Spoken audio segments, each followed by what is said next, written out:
Bonjour, je suis Claire Durmort, maître de conférence à l'Université Joseph-Fourier et rattachée à l'UFR de pharmacie.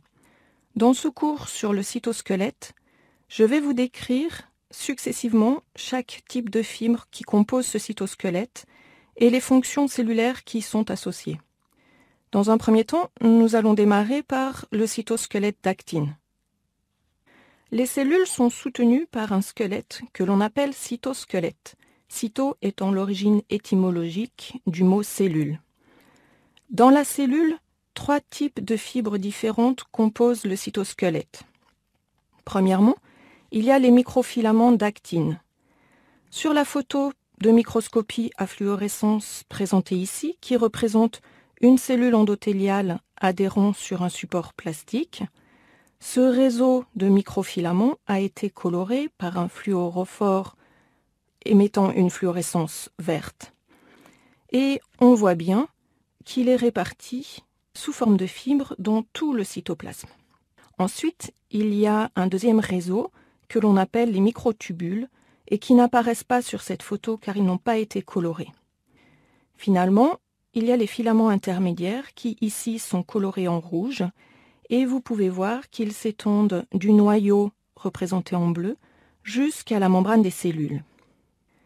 Ces 3 types de fibres, bien que différentes et ayant des fonctions différentes, sont toutes les 3 constituées d'un assemblage complexe de petites sous-unités de protéines simples, et ces petites sous-unités de protéines simples s'organisent en structures polymériques. Les microfilaments sont composés d'une protéine nommée actine. Ils s'organisent en structures légèrement hélicoïdales d'un diamètre de 5 à 9 nanomètres.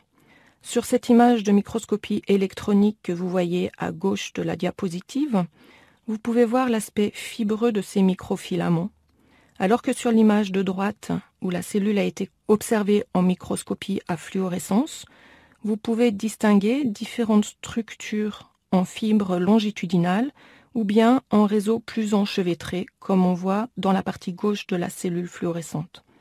On verra plus loin quelles sont ces différentes structures. Donc, cette actine qui compose les microfilaments est une protéine globulaire et vous pouvez facilement voir cela sur la structure tridimensionnelle qui est présentée à droite de l'image. On appellera cette actine actine G pour globulaire. Elle est très conservée entre les espèces. Jusqu'alors, on a identifié 7 isoformes d'actine selon les spécificités cellulaires. Ces 7 isoformes sont notées alpha, bêta et gamma-actine.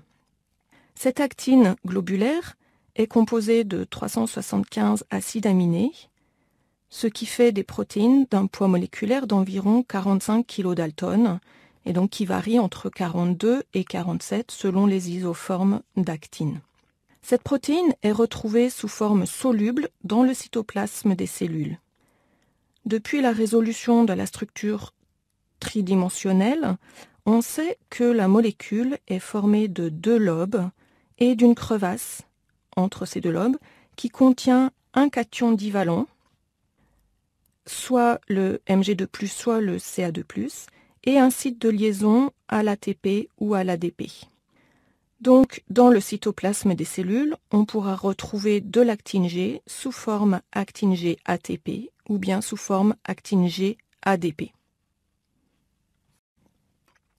Les monomères d'actine G s'associent spontanément en polymères homogènes non covalents qui forment un filament, comme est représenté sur cette diapositive. Ces filaments sont flexibles et capables de torsion, et ce qui permet un arrangement en structure ordonnée.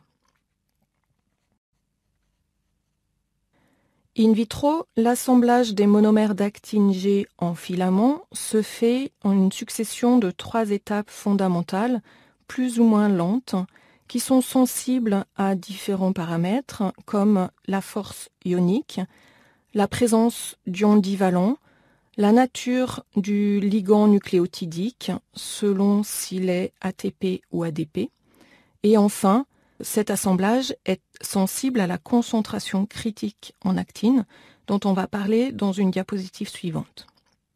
La première étape est relativement lente, et consiste en l'association de 3 ou 4 monomères d'actine en noyau. On va appeler cette étape l'étape de nucléation. Elle est une étape limitante à la polymérisation du filament d'actine. Ensuite, les monomères d'actine sont ajoutés à une ou bien aux deux extrémités du noyau, selon les concentrations d'actine G présentes dans l'environnement, ce qui permet une élongation d'un filament. Cette étape est une étape extrêmement rapide. Les caractéristiques cinétiques sont différentes selon si l'on considère une extrémité ou l'autre extrémité du filament. La polymérisation de l'actine s'accompagne d'une hydrolyse différée de l'ATP en ADP plus phosphatine organique, c'est-à-dire que cette hydrolyse a lieu alors que le monomère d'actine est déjà incorporé dans le microfilament depuis un certain temps. On voit bien sur ce schéma cet échange de l'ATP représenté par des triangles jaunes en ADP représenté en bleu. Enfin, in vitro, on arrive à un état d'équilibre qui dépend de la concentration d'actine disponible. Dans cet état, au fur et à mesure que le filament polymérise à une extrémité, il se dépolymérise à l'autre. L'assemblage des monomères d'actine à une extrémité du filament existant se fait toujours dans la même orientation. Si l'on regarde l'extrémité du filament qui est située à droite de l'image, les monomères d'actine sont toujours présentés dans le même sens, c'est-à-dire avec la cavité capable de lier l'ATP tournée vers la gauche. Cela confère au filament d'actine une polarité structurale et on aura une extrémité qui sera notée plus et qui est dite bout barbu ou bout barbé à droite de l'image, et l'autre extrémité, celle qui est à gauche de l'image, est notée négative ou dite bout pointu ou bout pointé. Cette dénomination est due à la forme en pointe de cette extrémité à gauche de l'image. La vitesse de polymérisation de l'actine est 5 à 10 fois plus rapide à l'extrémité barbue du filament d'actine qu'à l'extrémité pointue. Et cette polymérisation dépend de la concentration en actine G présente. Cela va aboutir à la notion fondamentale de concentration critique. Alors qu'est-ce que c'est que cette concentration critique? C'est la concentration en monomère d'actine G qui est présente et qui est nécessaire pour permettre la polymérisation du filament d'actine. Cette concentration critique est différente selon l'extrémité du filament. En effet, si on regarde dans un premier temps ce qui se passe à l'extrémité positive du filament d'actine, représenté ici en bleu, en présence de monomères d'actine, dès que cette concentration va être supérieure à 0,1 micromolaire, cette concentration va être appelée concentration critique positive, les monomères d'actine vont s'ajouter à l'extrémité du filament en provoquant son allongement, donc du côté positif du filament. Maintenant, si on se focalise sur l'extrémité négative, qui vont être représentées ici en orange, les monomères d'actine restent sous forme monomérique tant que la concentration d'actine G ne dépasse pas 0,8 micromolaire. Ensuite, à des concentrations supérieure à 0,8 micromolaire, qu'on va appeler la concentration critique négative, la polymérisation peut se faire à l'extrémité négative et le filament d'actine s'allonge. Donc, si on récapitule, à l'extrémité positive, la polymérisation a lieu dès que la concentration environnante est supérieure à 0,1 micromolaire. À cette concentration-là, l'extrémité négative non seulement ne peut pas polymériser, mais en plus, elle se dépolymérise. À l'extrémité négative, la polymérisation n'a lieu que lorsque une concentration environnante en monomère d'actine est supérieure à 0,8 micromolaire. Dans ce cas, le filament polymérise aux deux extrémités. Le phénomène qui se met en place à une concentration comprise entre 0,1 micromolaire et 0,8 micromolaire est appelé phénomène de tapis roulant. Et nous allons le développer dans la diapositive suivante. Donc, comme je viens de le dire dans la diapositive précédente, pour une concentration d'actine G intermédiaire entre la concentration critique positive, c'est-à-dire 0,1 micromolaire, et la concentration critique négative, c'est-à-dire 0,8 micromolaire d'actine G, le filament d'actine polymérise à l'extrémité positive et se dépolymérise à l'extrémité négative. Et cela se passe à une vitesse équivalente aux deux extrémités. Si on focalise notre attention sur les 3 monomères d'actine qui sont représentés ici en violet, au bout d'un certain temps, comme le filament s'allonge sur le côté droit, donc à l'extrémité positive, et se rétrécit, dépolymérise à l'extrémité négative, ce trio d'actine se déplace dans le filament alors que la longueur totale du filament est conservée. Cela donne le sens de l'élongation du filament. Donc je viens de vous décrire ce phénomène de tapis roulant in vitro, mais il se met également en place dans la cellule et permet par exemple aux cellules de migrer sur leur support, et on verra cela dans le chapitre concernant les fonctions du cytosquelette d'actine. Dans la cellule, la dynamique de la polymérisation d'actine dépend non seulement de cette concentration critique en monomère d'actine G que je viens de vous décrire, mais elle est aussi régulée par de nombreuses protéines qui vont être impliquées soit dans l'architecture des filaments, soit dans la polymérisation. Ces protéines qui jouent un rôle dans l'organisation du cytosquelette d'actine sont de 2 types. Nous avons d'une part des protéines de réticulation qui sont présentées sur cette diapositive et d'autre part des protéines de stabilisation. Les protéines de réticulation sont diverses, mais elles ont toutes une caractéristique commune, comme on le voit dans ce tableau.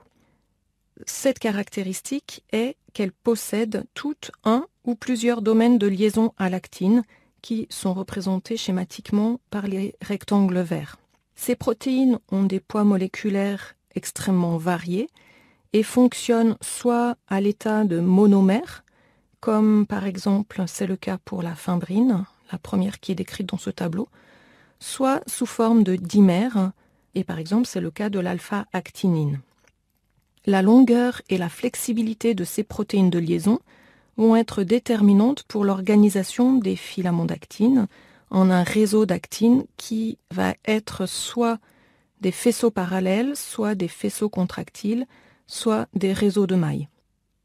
Les faisceaux parallèles sont composés de petits filaments d'actine orientés dans le même sens, et on voit ici à gauche de la diapositive les 2 filaments d'actine dont l'extrémité positive est présentée vers le haut. Ces faisceaux parallèles sont maintenus dans cette position grâce à des petites protéines de réticulation courtes, comme la fimbrine. Ils sont en général attachés à la face interne de la membrane et permettent de supporter de façon mécanique la membrane plasmique. L'extrémité positive est le lieu d'une polymérisation et dépolymérisation très rapide des filaments. Et ces filaments, on les retrouve la plupart du temps dans les filopodes et dans les microvillosités. La deuxième structure que l'on retrouve dans la cellule sont des réseaux de mailles qui sont formés de longs filaments localisés dans le cytosol qui s'entrecroisent avec des angles de 90 degrés. Cette structure est peu compacte et est obtenue grâce à de longues protéines adaptées aux orientations orthogonales du réseau, par exemple la filamine. Ces réseaux de mailles sont présents dans les lamellipodes et ils forment également le cortex cellulaire. Le troisième type d'architecture de filaments d'actine retrouvés dans les cellules sont les faisceaux contractiles, qui sont également des fibres parallèles, mais cette fois-ci orientées tête-bêche, c'est-à-dire que les extrémités positives vont se trouver dans les zones opposées des filaments. Les fibres ont donc une polarité opposée et sont maintenues par des protéines de type alpha-actinine. Elles sont alignées avec un espacement lâche et peuvent se contracter par glissement grâce à la présence de myosine. Et sur cette diapositive, il s'agit de myosine 2. Elles sont le composant des fibres de tension, qu'on appelle également les fibres de stress, la ceinture d'adhérence, les anneaux mitotiques et également les points focaux. Ces différentes structures du réseau d'actine ont des localités différentes dans la cellule. Sur cette image en microscopie à fluorescence, la cellule adhérant sur son support a été colorée par un colorant de l'actine vert et vous pouvez donc visualiser ce réseau d'actine. On peut distinguer aux extrémités des cellules, par exemple sur la portion de cellules qui est dans la partie droite de l'image, des extensions de la membrane en forme de doigt très fin que l'on appelle des filopodes. Ces filopodes sont composés de faisceaux parallèles que je viens de vous décrire et apparaissent sur le bord principal de la cellule lors de la migration cellulaire. On peut également sur cette image voir des structures que l'on appelle des lamellipodes qui sont de fins feuillets de membrane toujours au bord principal de la cellule et qui avancent vers l'extérieur. Ces lamellipodes sont composés d'une architecture de réseaux de mailles et ils sont responsables de la migration des cellules sur leur support et confèrent une polarité à la cellule. C'est également le site de l'exocytose et d'une partie de l'endocytose par des puits recouverts de clatrine. Pour finir, sur cette image, on distingue également des points d'adhérence focale que l'on appelle encore des plaques d'adhérence. Ces plaques vont permettre d'une part l'ancrage du bord de la cellule au substrat et d'autre part l'ancrage des fibres de stress qui sont composées de faisceaux contractiles et qui vont permettre à la cellule d'avancer sur le support. Donc nous venons de voir quelles étaient les différentes protéines de réticulation du réseau d'actine et l'influence sur l'architecture de ce réseau. Voyons maintenant des protéines de stabilisation. Ces protéines sont la tropomyosine et la troponine. La tropomyosine est une protéine extrêmement longue, de 40 nanomètres de long, qui comporte 7 sites de liaison au monomère d'actine. Ces molécules de tropomyosine se lient tête bêche entre elles et forment une longue chaîne qui, grâce à ces sites de liaison à l'actine, va s'entourer autour du filament d'actine. Donc cette protéine est représentée par les fibres marron sur cette image. La troponine est, quant à elle, un complexe de 3 protéines, TNI, TNC et TNT. Et elle est toujours retrouvée en association avec la tropomyosine. De par leur attachement au filament d'actine, ces structures protéiques stabilisent les filaments d'actine et empêchent leur fragmentation par d'autres types de protéines. Comme je vous l'ai dit précédemment, la dynamique de la polymérisation des filaments d'actine dans la cellule est contrôlée par de nombreuses protéines qui sont capables de se lier soit à l'actine G, soit à l'actine F sous forme de filaments. Donc nous allons maintenant aborder ces différentes protéines. Elles sont de 4 types. Nous avons d'abord des protéines de nucléation, puis des protéines de séquestration des monomères d'actine G, des protéines de coiffage et enfin des protéines de fragmentation. Donc voyons tout d'abord les protéines de nucléation. Ces protéines créent un noyau de nucléation qui permettent d'initier la polymérisation de l'actine G en microfilaments. C'est la première étape de l'initiation de la polymérisation d'actine. Dans la cellule, il existe différents types de protéines de nucléation et je vais vous en montrer aujourd'hui 2 types, le complexe ARP2-3 et la formine. Ce complexe ARP2-3 porte le nom des 2 premières protéines qui ont été identifiées, ARP2 et ARP3, pour Actin Related Protein 2 and 3. Ce complexe est en fait composé de 7 sous-unités protéiques, dont ARP2 et ARP3, et 5 autres complexes, P16, P20, P21, P34 et P40. Dans la cellule, ce complexe sert de noyau de nucléation sur la base duquel le filament d'actine va pouvoir s'allonger. La nucléation de l'actine ne se fait pas spontanément dans la cellule, même en présence du complexe ARP2-3. Il faut d'abord que celui-ci soit activé par un facteur que l'on appelle le facteur VASP. Les protéines de la famille de ces VASP possèdent un domaine de reconnaissance à des petites protéines G de type CDC42 et un domaine de liaison au complexe ARP2-3. Lorsque les petites protéines G sont activées dans la cellule par un stimuli extracellulaire, ils induisent une cascade de signalisation. CDC42 activé va phosphoryler dans un premier temps VASP. VASP va pouvoir se fixer à ARP2-3 et cela entraîne un changement de conformation du complexe ARP2-3 qui va permettre de fixer un monomère d'actine G. Cela va permettre d'initier la nucléation du noyau d'actine et l'assemblage successif d'actine G à l'extrémité barbue du filament.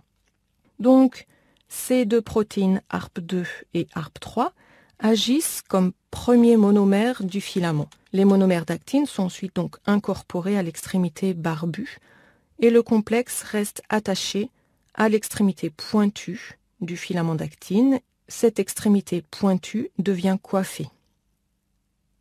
ARP2-3 peut également fonctionner d'une autre façon. Il peut se fixer à un filament d'actine déjà existant avec un angle de 70 degrés et permettre l'élongation d'un nouveau filament. On dit dans ce cas que ARP2-3 joue un rôle de branchement de filament. Cela donne naissance à une structure de l'actine en réseau de mailles, comme on a vu précédemment. Et ces réseaux vont être retrouvés dans les lamellipodes lors de la migration cellulaire. La formine est également une protéine de nucléation. Elle permet d'assembler les filaments d'actine en faisceaux parallèles et on va les retrouver spécifiquement dans les filopodes des cellules. Cette protéine se présente dans la cellule soit sous forme active, soit sous forme inactive.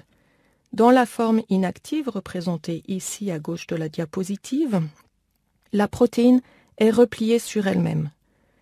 Cette protéine possède un domaine RBD pour Raw Binding Protein, qui va donc être susceptible de lier les petites protéines G de la famille des Rho-GTPases. La formine possède également deux domaines riches en proline, FH1 et FH2. FH1 est capable de lier la prophyline, une autre protéine impliquée dans la polymérisation de l'actine dont on parlera plus loin, alors que FH2 est un centre nucléateur. Quand Rho-GTP se lie au domaine RBD de la formine va être activée et elle se déplie, ce qui permet à la prophyline, représentée ici en jaune, chargée d'un monomère d'actine G en rouge, de se fixer à FH1. Ensuite, la prophyline transfère son monomère d'actine G à la région FH2, ce qui permet de créer un noyau à partir duquel le filament d'actine va pouvoir s'allonger. Dans cette configuration-là, l'extrémité barbue du filament d'actine, c'est-à-dire l'extrémité positive, celle qui polymérise, est située en contact avec la formine. Voyons maintenant les protéines de séquestration. À l'heure d'aujourd'hui, on en connaît principalement trois: la thymosine β4, la prophyline, la twinphyline. Ces protéines interagissent avec les monomères d'actine G et permettent de maintenir un pool intracellulaire d'actine G. Tout d'abord, la thymosine β4. C'est une toute petite protéine de 5 kilodaltons. Elle contient 43 acides aminés qui sont peu structurés en solution. En revanche, la protéine se structure en hélice alpha lorsqu'elle se lie à l'actine G dans un complexe équimolaire. La fixation de la thymosine β4 sur l'actine G induit un changement de conformation de l'actine qui devient rigide. Et cette rigidité inhibe l'échange nucléosidique et empêche l'intégration des monomères d'actine dans un filament d'actine. Les monomères restent donc séquestrés dans le cytoplasme cellulaire. La prophyline, le deuxième type de protéine de séquestration, est une protéine de la famille des ABP, Actin Binding Protein, de 15 kilodalton. Les rôles physiologiques de cette protéine sont extrêmement complexes car ils sont très variés. Cette protéine se lie à l'extrémité barbée des monomères d'actine, donc de l'autre côté du monomère par rapport à la liaison de la thymosine β4 que nous venons de voir. La prophyline a une meilleure affinité pour les monomères d'actine ADP que pour ceux d'actine ATP. Voyons un peu plus en détail l'impact de la prophyline sur la polymérisation d'actine, car ses rôles sont variés et peuvent paraître parfois contradictoires. Donc, comme nous venons de le voir, la liaison de la prophyline à l'actine G sous forme ADP dans un rapport mol à mol provoque un encombrement stérique qui ne permet plus l'incorporation de ces monomères dans les filaments d'actine. Les monomères d'actine G-ADP vont donc être séquestrés dans le cytoplasme et constituent un réservoir disponible en fonction des besoins de la cellule. Cependant, la fixation de la prophyline au monomère d'actine G provoque également l'ouverture du site de liaison nucléotidique, ce qui permet l'échange de l'ADP contre de l'ATP et le renouvellement d'un pool de monomères actine G-ATP disponible pour la polymérisation. Lorsque la prophyline se retrouve liée à l'actine G-ATP, l'extrémité négative du monomère reste toujours disponible pour être intégrée à l'extrémité barbue du filament d'actine, puisque c'est le sens normal de l'ajout des monomères. Donc, dans ce rôle-là, la prophyline peut favoriser l'élongation du filament d'actine. Pour finir, comme nous l'avons vu précédemment, la prophyline a une grande affinité pour les régions riches en proline du domaine FH1 des formines, et dans ce cas-là, à nouveau, la prophyline favorise l'élongation des filaments d'actine. Donc des rôles controversés, soit de séquestration des monomères d'actine G dans le cytoplasme, soit au contraire une potentialisation de la polymérisation par un échange ADP-ATP du monomère d'actine et la disponibilité de ces monomères pour former des nouveaux filaments d'actine. La troisième protéine connue pour être une protéine de séquestration est la twinphiline. Cette protéine a une très grande affinité pour les monomères d'actine G-ADP. Et là encore, cette interaction se fait dans un complexe mol à mol. Cette interaction inhibe l'échange nucléosidique. Or, les monomères d'actine G-ADP ne peuvent pas être incorporés dans des filaments d'actine. Donc, en empêchant le renouvellement du pool d'actine G-ATP, la twinphiline inhibe la polymérisation des filaments d'actine. Un deuxième rôle a été identifié pour cette protéine, c'est un rôle de protéine de coiffage dont on va parler dans les diapositives suivantes. Les protéines de coiffage sont des protéines qui se lient aux extrémités barbées, c'est-à-dire aux extrémités positives des filaments d'actine F, et du coup elles empêchent l'ajout de nouveaux monomères d'actine. La twinphiline est capable de jouer ce rôle de protéine de coiffage. Effectivement, associée à un monomère d'actine G, elle peut se lier à des protéines CAP, dont on va parler dans la diapositive suivante, et ainsi se lier au filament d'actine, empêchant l'assemblage d'autres monomères. Les protéines CAP, pour capping proteins, sont une famille de protéines qui s'associent au filament d'actine par des interactions électrostatiques, comme on le voit représenté sur la partie gauche du schéma en bas. Cette liaison de la protéine CAP au filament d'actine va induire un changement de conformation d'une région flexible des protéines CAP, et cette région flexible peut alors pivoter et vient recouvrir le dernier monomère d'actine situé à l'extrémité du filament. Cela rend complètement inaccessible l'extrémité barbue du filament et empêche l'ajout d'un autre monomère d'actine. Donc le filament va être coiffé et ne pourra plus polymériser à cette extrémité-là. Voyons maintenant la dernière catégorie des protéines régulatrices de la polymérisation de l'actine. Il s'agit des protéines de fragmentation. Dans la cellule, il existe plusieurs protéines de fragmentation. Elles sont, comme leur nom l'indique, capables de cliver les filaments d'actine F. Les principales protéines de fragmentation connues aujourd'hui sont la cophiline et la gelsoline. La cophiline est une protéine de la famille des ADF pour Actin Depolymerization Factor. Elle est régulée par des kinases et des phosphatases cellulaires qui vont soit la phosphoryler et donc la rendre inactive, soit la déphosphoryler et la rendre active. Donc, sous forme activée, c'est-à-dire sous forme déphosphorylée, la cophiline se lie le long des filaments d'actine et cause la dépolymérisation de ces filaments déjà existants. C'est ce qui est représenté sur cette diapositive. Pour dépolymériser les filaments d'actine, la cophiline met en œuvre deux mécanismes différents, soit la fragmentation des filaments, ce qui entraîne l'apparition de petits fragments courts de filaments d'actine, soit la dissociation qui va générer des monomères d'actine isolés. Dans ce cas, comme représenté à droite de l'image, la cophiline activée se lie au filament d'actine au niveau où les monomères d'actine sont sous forme ADP. Ensuite, elle dissocie ces monomères par l'extrémité pointue du filament et rend disponible un pool de monomères d'actine G ADP dont la cellule pourra se resservir ailleurs. La gelsoline, quant à elle, permet la transition gel-solution, c'est-à-dire qu'elle permet la transition du réseau de mailles en monomère d'actine G dans le cytoplasme. Cette gelsoline agit en 4 étapes successives.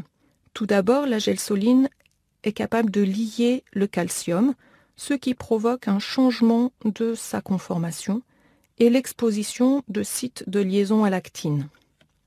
Ainsi liée au calcium, la gelsoline peut alors se lier le long du filament d'actine F de façon parallèle à l'axe du filament. Ensuite, dans une troisième étape, la gelsoline clive le filament d'actine. Après le clivage, la gelsoline reste associée au filament d'actine, comme on le voit dans le schéma de cette étape 4, et elle joue ainsi un rôle de protéine de coiffage. Le filament qui a été clivé, lui, se dissocie et libère les monomères d'actine G ADP qui seront récupérés par la prophyline et pourront être réactivés en actine G ATP. Donc, dans les diapositives précédentes, nous avons vu les deux catégories de protéines capables de se lier à l'actine. D'une part, les protéines d'architecture des réseaux d'actine, puis les protéines qui régulent la polymérisation des filaments. Il existe une troisième catégorie de protéines capables de se lier à l'actine, qui sont en fait des protéines motrices. Il s'agit des myosines. Ces myosines sont une famille de protéines dont 14 membres ont été identifiés à ce jour. Ces protéines sont composées d'une chaîne lourde et de chaînes légères. On les retrouve dans la cellule, soit sous forme monomérique, comme représenté à gauche de l'image, soit sous forme dimérique, comme représenté à droite. Chaque chaîne lourde de myosine comprend deux parties, une partie fibreuse qui s'assemble entre elles pour former des dimères, ou qui s'assemble avec d'autres types de protéines cellulaires, et une partie globulaire dite tête. Cette tête possède d'une part un domaine d'interaction à l'actine et d'autre part un site de liaison à l'ATP et une activité enzymatique. Quelles que soient les myosines, elles se déplacent toutes le long du filament d'actine vers l'extrémité barbée du filament, c'est-à-dire l'extrémité positive. Les rôles variés des différents types de myosines proviennent de la grande variabilité du domaine fibreux qui est responsable de la liaison à d'autres molécules. À titre d'exemple, la myosine 1 est une protéine qui reste sous forme monomérique, c'est-à-dire qu'elle ne forme pas de dimère de myosine. Elle contient donc une chaîne lourde et des chaînes légères qui sont des chaînes calmodulines. La myosine 1 est localisée proche des membranes plasmiques des cellules, dans les microvillosités et dans les filopodes des cellules. Son domaine fibreux est capable de lier différentes choses. Soit il lie des vésicules de sécrétion, comme la partie basse du schéma de droite, et donc par cette liaison, la myosine 2 va permettre de transporter ces vésicules vers la membrane plasmique, vers l'extrémité positive des microfilaments. C'est le mécanisme d'exocytose. D'autre part, la myosine 1, toujours par son domaine fibreux, est capable de lier d'autres filaments d'actine. Le déplacement des têtes de myosine sur les filaments d'actine entraîne le déplacement d'un filament par rapport à l'autre dans le sens indiqué par la flèche bleue sur ce schéma. Un autre exemple, la myosine 5. Cette fois-ci, on a affaire à une protéine dimérique, dont les chaînes légères sont là encore des chaînes calmodulines. Cette myosine 5 est impliquée dans le transport des vésicules, comme on vient de le voir avec la myosine 1. La myosine 2, quant à elle, est un composant du muscle squelettique. Elle est organisée en dimères et sa région fibreuse est extrêmement longue. Plusieurs centaines de myosines 2 interagissent par cette région fibreuse et s'assemblent de façon parallèle les unes par rapport aux autres. Les têtes globulaires dépassent en périphérie de ce filament que l'on va appeler le filament épais de myosine 2 qui est représenté à gauche de la diapositive. Les têtes globulaires accessibles interagissent avec les microfilaments d'actine recouverts de tropomyosine et de troponine spécifiques du muscle squelettique et dont on a déjà parlé plus haut. Le déplacement des têtes globulaires de myosine sur les filaments d'actine va permettre la contraction musculaire. Dans le schéma qui est présenté ici à droite, on a affaire au même principe de contraction, mais ce schéma n'engage que 2 dimères antiparallèles de myosine 2 qui sont liés sur 2 microfilaments d'actine antiparallèles, que sont les fibres de stress. Le mouvement des myosines entraîne leur déplacement l'un par rapport à l'autre, ce qui permet la contraction des fibres de stress. Et ce mécanisme est impliqué dans la migration cellulaire. Ici est schématisé de façon plus précise ce mécanisme de déplacement des myosines. Quel que soit le type de myosine, le principe est le même. Pour permettre de visualiser plus facilement l'avancée du filament d'actine, un monomère du filament a été coloré en jaune. Sur toutes les vignettes, il s'agit du même monomère et vous pouvez donc d'emblée voir qu'il se déplace vers la droite, ce qui est le sens de l'avancée du microfilament. Donc, la première étape commence par l'association d'une molécule de myosine sur le monomère jaune du filament d'actine. Ensuite, la myosine capture une molécule d'ATP, représentée ici par un T, ce qui entraîne une dissociation provisoire des 2 molécules. La myosine ayant une activité enzymatique ATPase hydrolyse l'ATP en ADP plus phosphatine organique, ce qui provoque un redressement de la molécule qui bascule de la droite vers la gauche. Dans un 4e temps, le phosphatine organique est libéré, permettant à la myosine sous forme ADP d'interagir à nouveau avec un monomère d'actine, cette fois-ci un monomère gris.